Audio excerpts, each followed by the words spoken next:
Halo teman-teman sebangsa dan setanah abang, selamat datang di review Auto Red Max. Dan sekarang kita akan membahas sebuah SUV baru, Renault Koleos.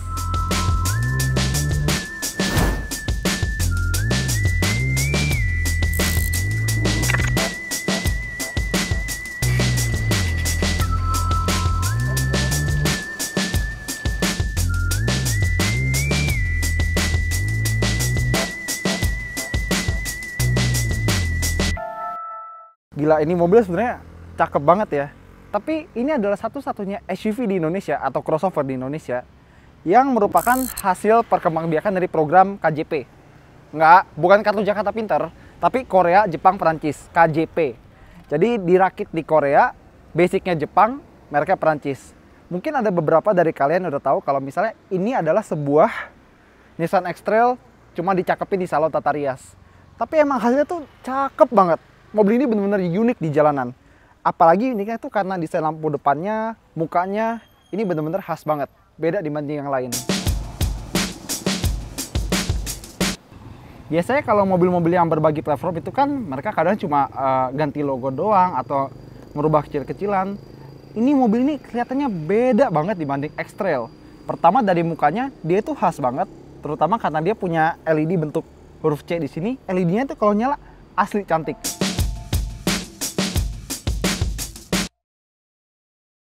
Dan LED ini bakal jadi desain Q yang jadi identitas Renault baru. Jadi selain di Koleos, LED kayak gini udah ada di mobil-mobil Renault baru. Contohnya Renault Talisman sama Renault Megane Tropus. Renault Megane maksudnya, maaf.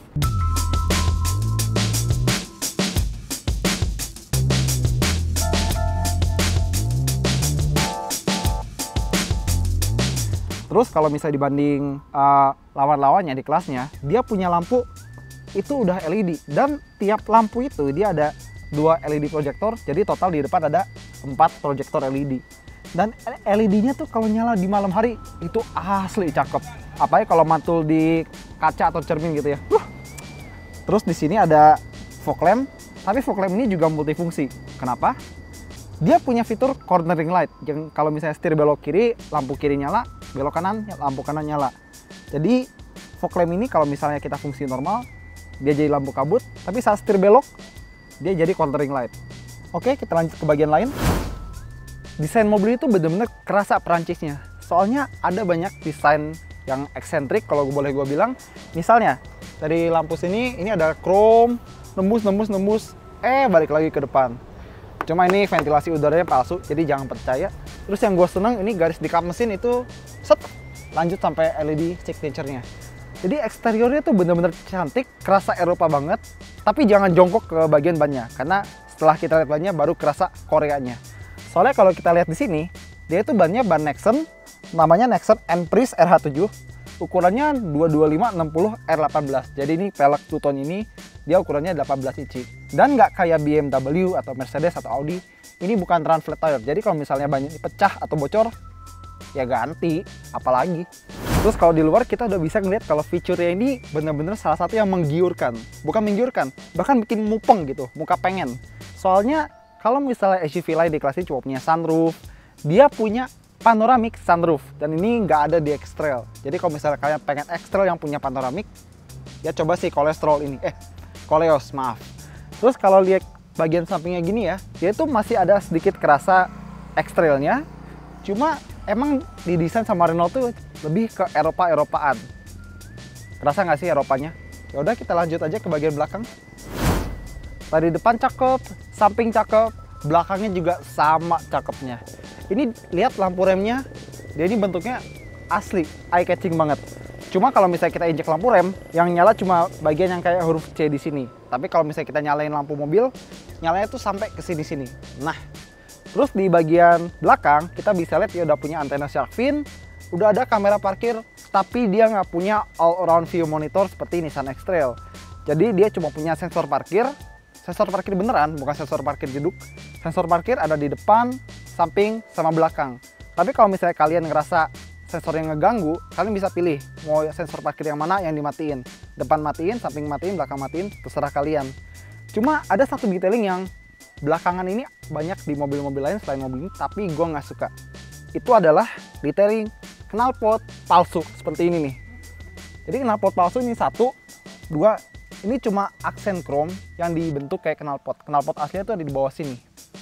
Kenapa ya? Bahkan nggak cuma Renault, Mercedes-Benz sekarang juga doyan pakai knalpot palsu. Gue nggak ngerti kenapa.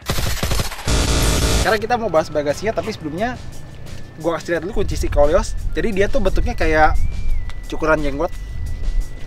Nggak bisa, jenggot gue udah ketipisan. Dan di belakangnya ini ada tombol buat buka, kunci, lampu, sama bagasi. Jadi kalau misalnya kalian pengen, kalian bisa buka bagasinya dari sini. Atau dari tombol di sini. Nah, dia punya kapasitas itu yang lumayan, bukan yang paling lega, tapi juga bukan yang paling sempit. Terus ini buat nutupin barang bawaan, ini juga dilepasnya. Tapi di bagian bawah sini nggak ada tempat buat nyimpen si partisinya. Jadi taruh bawah dulu aja. Terus kalau misalnya kita buka bagian bawah sini, dia tuh ada dongkrak, peralatan lain, sama ban serep. Nah ini nih, bagian dari sound system si Bosch ini. Kalau ban si Koleos kan 4-4-nya Nexen. Nah ini ban serepnya dia pakai Kumho ukuran 17 inci dengan diameter yang sedikit lebih kecil. Tapi ban ini bukan temporer, berarti bisa dipakai terus-menerus seperti 4 ban yang lain. Terus kalau misalnya kalian lihat di sini, dia ada colokan buat listrik segala macem. Tapi kalau misalnya kalian lagi bawa barang-barang berat dari bagasi, misalnya kayak gas LPG 12 kilo, kalian harus tutup bagasi, kalian tinggal tendang di sini. Nah, ada bunyinya, peringatan, dan dia akan tutup sendiri. Yang kayak ginian ini lebih canggih daripada X-Trail punya. Sekarang kalau kalian beli Koleos buat duduk di belakang, kalian bakal mendapatkan hal-hal berikut ini. Pertama, ruangan dengkulnya, ruangan kakinya itu lega banget. Bahkan ini pasti bisa banget buat kita selonjoran. Gua 178 dan ruang kepala di sini standar, bukan yang paling lega. Mungkin ini kepangkas buat ruang gerak si penutup panoramic sunroofnya. Dan lihat, ini lampu kabinnya masih LED putih di belakang. Ini salah satu detail yang paling gue suka di mobil ini. Dan detail lain yang bikin mobil ini kelihatan lebih mewah, bukan kelihatan lebih mewah, memang lebih mewah daripada X-Trail. Kalian ingat, kalau X-Trail di panel pintu belakangnya itu plastik keras, ini dia masih soft touch yang empuk. Di bawahnya emang plastik, tapi di sini soft touch, dan di sini masih kulit yang kualitasnya sama bagusnya dengan yang ada di depan. Di sini ada speaker 1, 2, dan di sini ada ambient lighting kalau kalian bisa lihat nanti. Dan di sini ada kantong jok. Terus AC di blower sini bisa buat penumpang kiri dan kanan. Kalau penumpang tengah, perabotannya yang dingin. Kalau misalnya kalian bawa HP ke Koleos ini dan HP-nya lowbat, kebetulan kalian bawa kabel chargernya, kalian tinggal colokin ada 1, 2, 3. Tapi yang ketiga butuh adapter sih. Jadi kalau misalnya pengen ngecas, nggak akan ada yang rebutan. Penumpang kiri, tengah, kanan bisa ngecas HP-nya. Cuma kekurangan di kabin baris kedua ini, dia tuh sandaran joknya ini terlalu tegak dan terlalu keras. Jadi kalau buat relax, begini aja lebih relax kayaknya. Terus ini ada armrest, sudah 1, 2, 3 cup holder. Pokoknya bener-bener kalau buat duduk di belakang, cari ruangan yang paling lega, ini salah satu pilihan yang tepat. Meskipun sandarannya keras dan tidak rebah, tidak bisa rebah. Interior si Renault Koleos maksudnya, maaf. Interior si Renault Koleos ini gue rasa desainnya wajar. Maksudnya paling bagus enggak, paling jelek juga enggak. Cuma untuk kualitas gue rasa dia salah satu yang paling bagus. Di sini bahannya empuk semua, empuk plastik, empuk. Di sini juga soft touch. Terus di lingkar setir ini Renault bilang dia pakai Napa leather. Cuma kalau keras gini mungkin ini Nape leather kali ya. Terus di door trim ini ada kulit warna coklat bagus. Jok kulitnya juga warnanya coklat, jadi sama kayak door trim. Dan untuk driving posisinya gue suka, soalnya pengaturannya banyak banget. Dia bisa maju, mundur, naik, turun setirnya. Dan buat pengemudi dan penumpang depan, joknya udah elektrik. Cuma buat pengemudi dapat lumbar support yang juga elektrik. Cuma sama kayak Nissan X-Trail, bagian depannya nggak bisa dinaik turunin. Cuma untuk sliding, reclining, semuanya udah elektrik di depan. Terus yang paling mencuri perhatian gue di sini adalah ini. Panel instrumennya dia udah pakai layar LCD. Ini satu-satunya di kelasnya dan nggak ada di kompetitor lain. Dan kalau misalnya kalian bosan sama satu gaya ini, ada 4 gaya yang bisa kalian pilih. kita milih dari sini, instrumen panel, tel 1, 2, 3, atau 4. Dan itu prosesnya cepet banget. Bahkan kalau Mercedes-Benz aja, kalau kita mau ganti pada instrumennya, dia tuh loadingnya lebih lama daripada ini. Serius, coba deh, ini cepet banget. Cuma kalau misalnya kalian mikir audio controller di sini ya, oh bukan, dia ada di balik sini, jadi kayak mobil Renault yang jadul. Sekarang kita mau bahas si head unit ini, namanya Arling, Renault Arling Vehicle. Nah, kita bisa atur ambient lighting-nya dari sini. Kalau misalnya nggak suka bisa dimatiin, dan prosesnya sama, cepet banget. Kita pilih yang hijau, nah langsung ganti. Kita pilih yang merah, yang biru kayak tadi, atau mau yang pink dan kuning. Jadi kalau di total sama 4 pilihan panel instrumen tadi, dia ada total 20 pilihan. Cocok buat orang yang gampang bosenan. Intensitasnya juga bisa diatur, mau depan yang nyala, belakang nyala, atau depan mati belakang nyala, itu bisa diatur juga lewat sini. Nah, dia itu udah punya blind spot alert. Tapi kalau di mobil lain, contohnya kayak misalnya Chevrolet Captiva, dia kan ada alarm di spion sama suara. Nah, ini cuma alarm visual di spion aja, jadi nggak ada suara peringatannya. Ini agak kurang sih menurut gua. Parking assistance, seperti yang gue bilang tadi, dia udah punya kamera parking sensornya kita bisa pilih. Depan gue matiin, samping gue matiin, belakang gue nyalain, dan sound alertnya gue nyalain. Pilihan suaranya ada 3, kita dengerin ya. Yang satu kayak gini, yang 2, yang 3, dan volumenya bisa diatur-atur mau sekeras atau sepelan apa. Jadi ini dia tampilan di kamera belakangnya. Guideline-nya bisa kita matiin atau nyalain. Image settingnya, kontras, brightness, colornya juga bisa diatur-atur. Serius, ini asli, ini komplit banget dah. Cuma ada satu hal yang gue nggak suka dari si Arling ini, itu karena dia kalau mau ngatur AC harus lewat sini. Gue lebih suka tombol AC biasa, jadi kalau dipencet-pencet yang biasa aja. Ini kenapa harus disentuh? Ini paling nggak enak dipakai pas nyetir. Jadi kalau misalnya lagi nyetir gitu, mau ganti kecepatan AC itu nggak semudah pakai tombol fisik. Udah gitu tombol buat dual zone climate controlnya, jadi penumpang sama pengemudi bisa beda. Gue nggak suka ini ada item nggak berguna di sini. Jadi kalau misalnya kayak di Audi A4 atau nggak Chevrolet Trailblazer, itu bagian tengahnya dia pakai buat nampilin suhu. Kenapa suhu di sini nggak dipindah ke sini aja? Biar lebih elegan gitu loh. Ini useless banget bagian tengahnya. Cuma selain udah dual zone, dia juga udah bisa pakai mode auto. Dan buat central door lock-nya ada di sini. Terus lagi-lagi di bawah si AC ini, gue lihat ada 3 slot kosong. Yang gue tahu di bagian kiri sama kanan itu buat jok pemanas. Nggak masuk Indonesia nggak apa-apa deh, gue rasa nggak terlalu kepake. Yang satu di sini gue nggak tahu apa. Yang di sini itu buat ngaktifin mode eco. Terus kita lanjut, di sini dia dapat transmisi itu yang sama banget kayak Nissan X-Trail. Jadi dia CVT, Xtronic dengan mode manual, cara Tiptronic. Jadi nggak ada pedal shift, kita maininnya secara elektronik, maju mundurin kayak gitu. Rem parkirnya udah elektrik, dan kalau misalnya kita masuk ke D, kita langsung ngegas, dia udah ada auto release-nya, jadi nggak perlu ditekan atau ditarik, tinggal gas aja kayak biasa. Tapi kalau gue boleh rada picky sedikit, gue nggak suka sama finishing tombol cruise control sama speed limiter di sini. Kenapa? Soalnya waktu tombol-tombol disetir, di tuas-tuas ini buat audionya, itu benar-benar finishingnya kerasa 500 juta. Tombol di sini tuh kalau dimainin berasa kayak 1 miliar dolar Zimbabwe.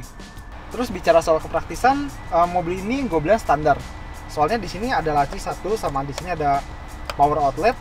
Di sini ada cup holder, dan sama kayak X-Trail, cup holdernya itu ada pendinginnya. Jadi dia pendinginnya pakai AC, kita bisa buka tutup switchnya di sini. Jadi kalau misalnya bawa minuman kaleng dingin, minimal dinginnya bisa lebih lamaan dikit. Terus ini juga bisa dimaju, mundur, buka, dan di dalam sini dia ada koneksi buat 2 USB sama 1 slot memory card micro SD. Cuma ada satu hal yang khas Prancis banget. Penggemar mobil Prancis pasti tahu. Mobil-mobil Prancis kayak Renault, Citroën, sama Peugeot itu nggak pernah mau mindahin kotak sekringnya. Jadi kalau misalnya kita buka ini, nah kelihatan kan tuh sekring-sekringnya. Padahal kalau misalnya ini dipindah ke sebelah sini, glove box-nya tuh bisa jadi lebih luas lagi. Cuma ya begitulah, malesnya merek Prancis. Dan ini ada STNK, kita lihat dulu pajaknya berapa. Oh, jadi pajak tahunan si Renault Koleos ini sekitar 7.280 sekian per tahun. Lumayan lah ya. Dan kalau misalnya kalian suka dengerin musik, gue rasa kalian bakal suka banget sama sound systemnya, karena dia tuh punya sound system dari Bose dengan jumlah speaker yang sangat banyak. Di sini speaker segala macam. Di belakang bahkan ada 2 speaker di masing-masing itu. Jadi di belakang, kanan kiri itu ada 4 speaker. Dan kualitas suaranya adalah salah satu yang paling bagus di kelasnya yang pernah gue denger. Karena kita lihat ke bagian atas si Renault Koleos ini, di sini yang paling kalian tunggu pasti panoramic sunroofnya. Ini asli spesial banget. Jadi bikin ruangannya tuh berasa lebih lega. Dan ini kalau misalnya cuaca lagi bagus, nggak kayak sekarang, ini bisa dibuka. Misalnya lagi di gunung atau di pantai gitu kan, tutup aja lah. Lagi agak panas sekarang. Mungkin kalian udah tahu kalau misalnya si Renault Koleos ini, dia adalah salah satu yang paling bagus build quality-nya. Bahkan buat mesin aja, dia udah pakai pegas hidrolik.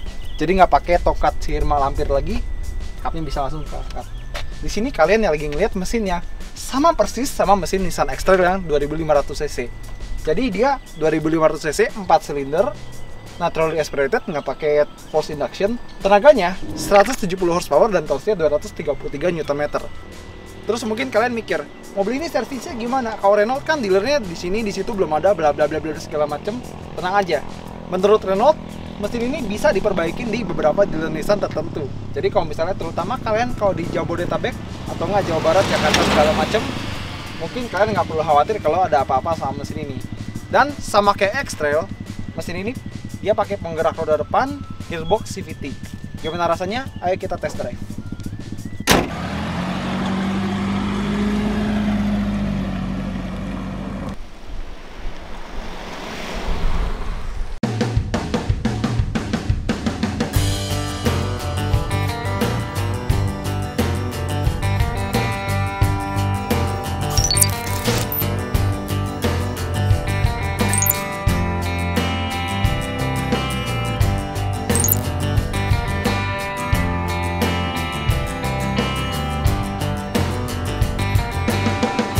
Gue udah coba mobil ini, gue bawa ke sana kemari, dan hasilnya gue masih ngerasa kalau mobil ini masih mirip sama X-Trail.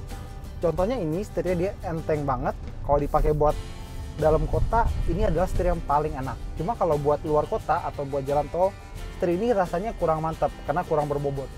Terus mesinnya sama gearbox CVT-nya itu juga kerasa X-Trail. Kerasa X-Trail maksudnya adalah kalau misalnya di putaran bawah menengah, itu dia berasa paling enak, berasa paling bertenaga. Dan kalau kita kick down sedikit, dia itu cepat. CVT-nya tuh cepat buat nyari rasio yang pas. Cuma kalau kita udah kick down, kita gaspol dalam, udah sampai putaran atas, di putaran atas tuh mesin ini nggak seenak di putaran bawah. Jadi putaran bawah menengah dia mantap jiwa, tapi di putaran atas emosi jiwa ini mesin, bikin emosi jiwa. Cuma apa yang kerasa beda dari X-Trail? Ada. Pertama, visibilitasnya.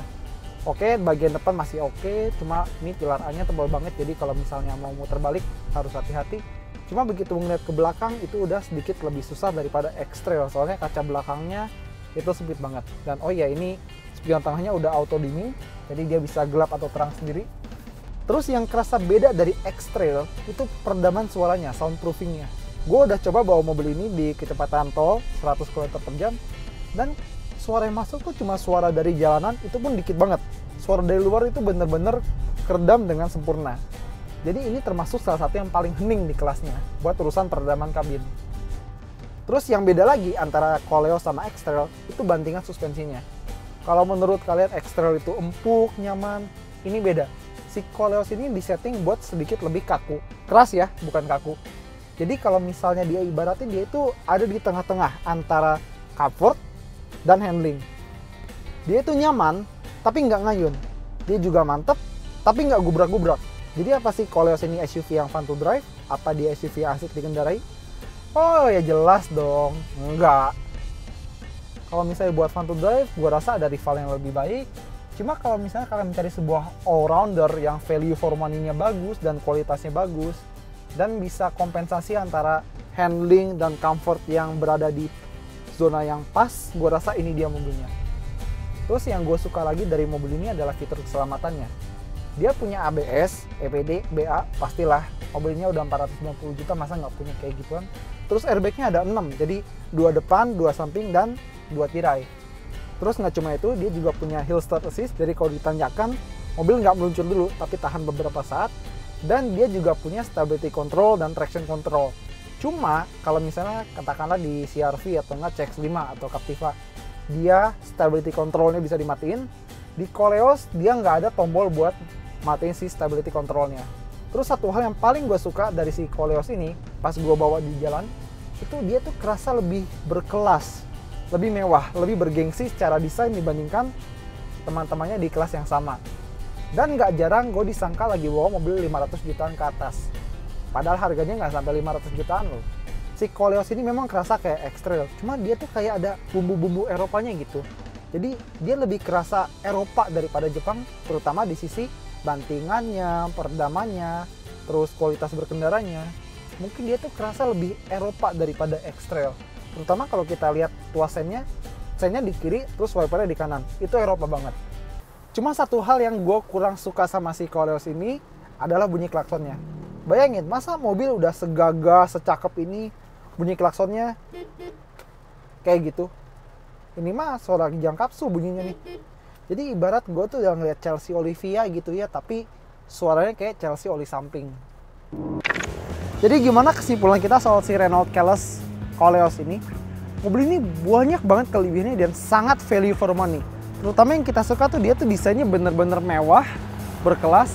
Build quality juga bagus, fiturnya juga premium banget.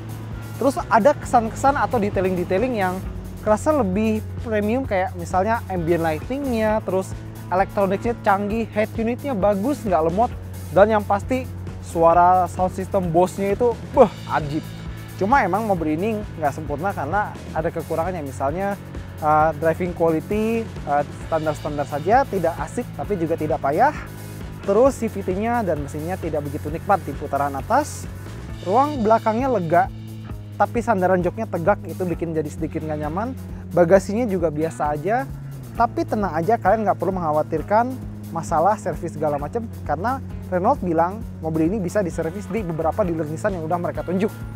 Jadi emang sih mobil ini khusus buat kalian yang udah bosen sama pilihan yang itu-itu aja, tapi mobil ini juga nggak akan mengecewakan, karena dia tuh value for money-nya tinggi dan benar-benar layak untuk dicoba. Well, sekian dari Autotrad Max. Thanks sudah nonton dan jangan lupa sampaikan kritik dan saran kalian di bawah sini. Sekian dan terima kasih.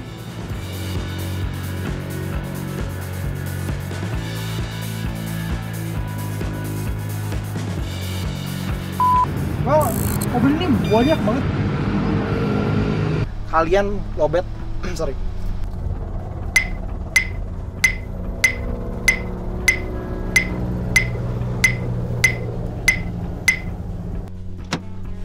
Tidur woi. Nah, dapat ruang bagasi yang mungkin nggak rata lantai amat. Pahit. Cukup tendang di sini.